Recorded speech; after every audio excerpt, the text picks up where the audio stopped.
नारायण। सन्यासी को अर्थात ज्ञानी को सुकृत और दुष्कृत दोनों से पार होना पड़ता है।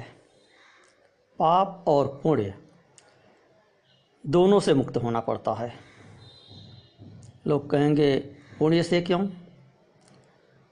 सुकृत नहीं करेगा, पुण्य नहीं करेगा तब तो अधोगति होगी। तो ऐसा नहीं है। सुकृत करने से, पुण्य कर्म करने से देव योनि की प्राप्त होती है अथवा पुनः पुण्य मनुष्य योनि की प्राप्त होती है। अच्छे कुल में, अच्छे धनवान संपत्तिवान के यहाँ, श्रीमंत के यहाँ जन्म होगा। तो जन्म होगा, जन्म मृत्यु के चक्र से छुट्टी नहीं मिलेगी। और दुष्कृत करने वाले को अधम योनियों में जन्म लेना पड़ेगा, पशु पक्षी इत्यादि, अथवा मनुष्य में निकृष्ट योनि प्राप्त करके निकृष्ट वंश में उत्पन्न होकर के कष्ट भोगने पड़ेंगे, दुख दारिद्र्य इत्यादि भोगने पड़ेंगे। तो फल दोनों का मिलना है, सुकृत का भी और दुष्कृत का भी। जब तक पुण्य शेष है तब तक मुक्ति भी नहीं होगी। इसलिए सन्यासी को पुण्य से भी परे जाना पड़ता है, पुण्य को भी समाप्त करना पड़ता है। पाप और पुण्य दोनों को समाप्त करना पड़ता है। इसलिए पिछले श्लोक में 50वें श्लोक में कहे बुद्धियुक्तो जहातीत उभे सुकृत दुष्कृते तस्माद् योगाय युज्यस्व योग कर्मसु कौशलम, कि सुकृत और दुष्कृत दोनों को समाप्त करके और सिद्धि असिद्धि पाप पुण्य दोनों में समान भाव रख करके आत्मचिंतन करना होता है, आत्मस्वरूप में प्रवेश करना होता है, आत्मस्वरूप की प्राप्ति करनी होती है। सुख दुख पाप पुण्य सबको समान रूप से नष्ट कर देना, यही कुशलता है, यही योग है, यही कर्मों में कुशलता है। योग कर्मसु कौशलम का तात्पर्य कि कर्म बंधन से छुटकारा पाने का उपाय वह क्या है? वो ज्ञान योग है। उसी को कहे योग कर्मसु कौशलम। जो कर्मी होते हैं, कर्मनिष्ठ होते हैं और जो उपासक होते हैं वे दुख से छुटकारा पाते हैं। आत्मज्ञानी सुख और दुख दोनों से छुटकारा पाता है। तो सुख और दुख दोनों को समान समझते हुए और दोनों से परे हो जाना, दोनों से छुटकारा पा जाना, यही योग कर्मसु कौशलम है। इसलिए भगवान ज्ञान योग में तत्पर होने को कह रहे हैं। तस्माद् योगाय युज्यस्व, किस योग में? ज्ञान योग में जुट जाओ। किस में? योगाय युज्यस्व, योग में जुट जाओ। वह योग कौन सा? ज्ञान योग। फिर आगे कहते हैं 91वें श्लोक में कर्मजं बुद्धियुक्ता हि फलं त्यक्त्वा मनीषिणः जन्म बंध विनिर्मुक्ता पदं गच्छन्ति नामयम्, कि जो ज्ञान योगी है, जो तत्ववेत्ता है, वह शुभाशुभ कर्मों से होने वाले जन्म मरण रूप फल को त्याग कर, भावी शरीर के बंधन से छूटकर, सभी उपद्रवों से रहित होकर मोक्ष पद को प्राप्त करता है।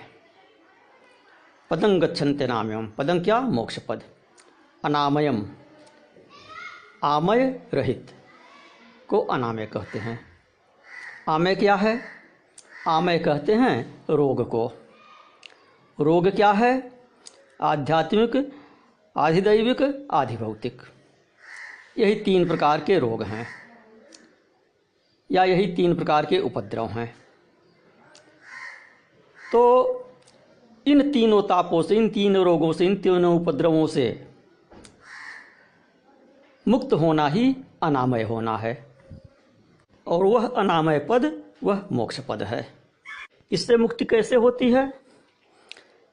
शरीर से जब तादात्म्य छूट जाता है। कर्मजं बुद्धि युक्ता ही फलं त्यक्त्वा मनीषिणः। तादात्म्य कैसे छूटता है? जब शरीर में अध्यास छूटता है कि यह शरीर मैं नहीं हूँ और यह कर्म मैं नहीं कर रहा हूँ। कर्म के फल में जब आसक्ति नहीं रह जाती है, तब शरीर से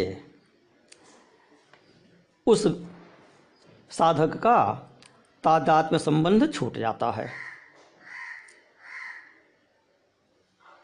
और जब तादात्म्य नहीं रहता है, जब फल में आसक्ति नहीं रहती है और देह से तादात्म्य नहीं रहता है, तो कर्म का फल उसको नहीं होता है।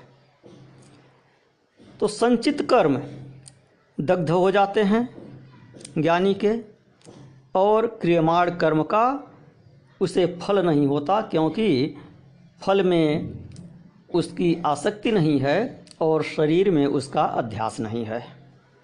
तो क्रियमाण कर्म भी समाप्त हो जाते हैं, क्रियमाण कर्म का कोई फल नहीं मिलता है। तो क्रियमाण कर्म का कोई फल न बनने के कारण आगामी जन्म के लिए नवीन प्रारब्ध नहीं बनता और आगामी जन्म नहीं होता। जन्म तो प्रारब्ध से ही होता है, प्रारब्ध ही नहीं बना, फल ही नहीं बना, तो आगे जन्म नहीं होगा। तो समत्व बुद्धि से किया गया कर्म पहले दुष्ट कर्म से छुड़ाता है, दुष्ट कर्म के फल से मुक्ति दिलाता है। इसलिए परंपरा से वह समत्व बुद्धि जो है वह मोक्ष का कारण है।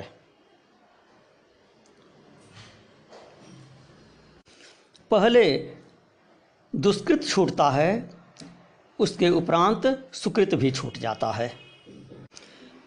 वह बुद्धियुक्त मनीषी कहा इसमें, कर्मजं बुद्धियुक्ता ही फलं त्यक्त्वा मनीषिणः। वह बुद्धियुक्त मनीषी पहले स्वधर्म रूप कर्म का अनुष्ठान करते हैं और उससे उत्पन्न देह प्रभेद रूप फल को छोड़कर जन्म रूप बंधन से मुक्त होकर फिर संसार धर्म से शून्य हो जाते हैं, आवागमन चक्र से मुक्त हो जाते हैं।